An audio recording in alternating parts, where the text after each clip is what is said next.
Well, hello there, this is Tamil, and today I wanted to show you this piece of hair that is not going away anywhere. And second thing that I wanted to show you is that in Clip Studio Paint version 2, you're going to get a new color mixing technology, and it's really easy to toggle on, and I'll do a short demonstration on how to use it if you don't know how to use it. And basically, let's just get into it. Don't want to waste your time. Right here we have a cool painting of a cat and a little house, and I really enjoyed painting it, and the colors were so much nicer and easier to mix because of the new painting function that Clip Studio Paint has. Have your tool property open and your subtool, like you have your brushes, and if you don't have your tool property open, go into Window, Tool Property. And right here, there's going to be a bunch of functions. I already went over them in my other YouTube video. We have tool property. We go into this little wrench icon. Now we have a billion buttons.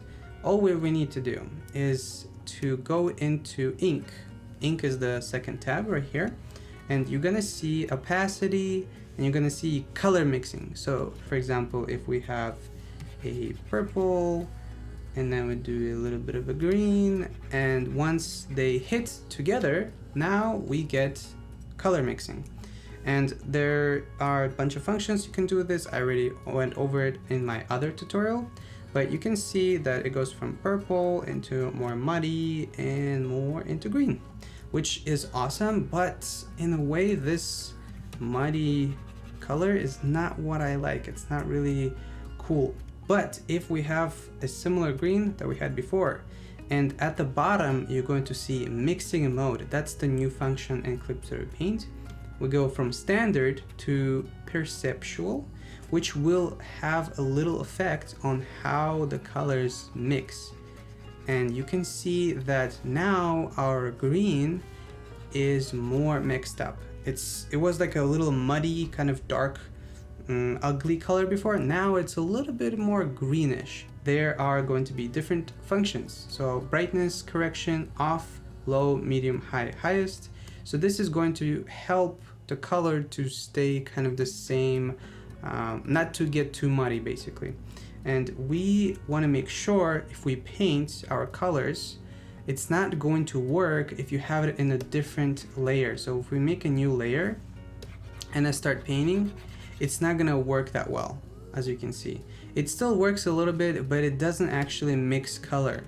So we have our purple layer, and now if we turn it off, we're going to do,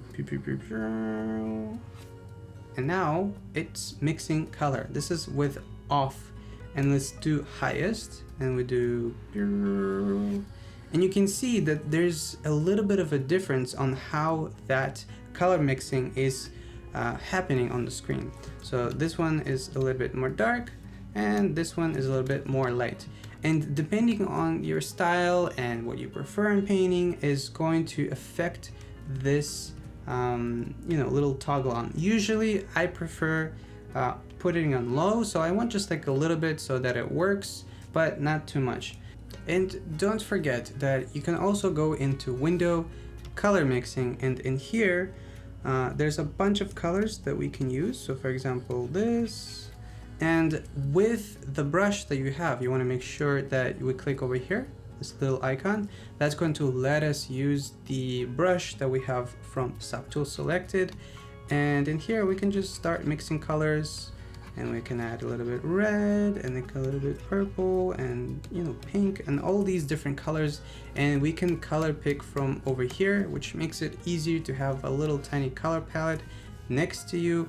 And honestly, I like to do it on the canvas because it creates like a more traditional environment in my painting. And also don't forget that if you go into blend, so if you click J, there's going to be a blend brush. You can also go into ink and make sure that it has perceptual on.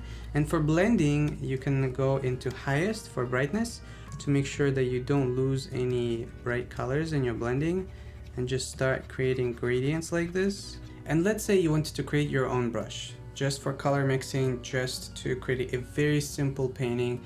You don't want anything fancy, no textures, nothing. I will show you how to do that. Click any brush you want. It doesn't matter which one, just duplicate. Let's do our brush. Now we have our brush.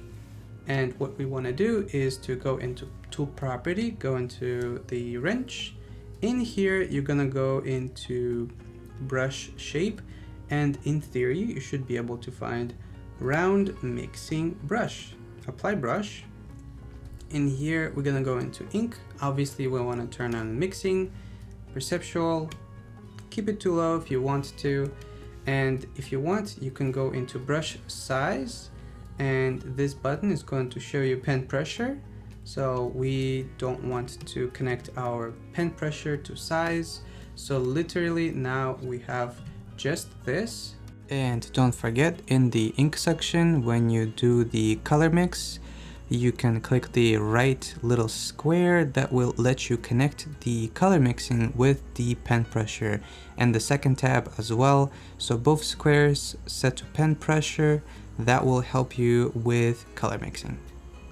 And that is it. We have our brush. We can create all the different colors that we want, and depending on how hard you press, now it's gonna start color mixing. You get the idea. Basically, I think Clip Studio Paint really outdone themselves with this function, and I hope this was helpful. Let me know in the comments if you have any questions. I'll try to answer them when I have time.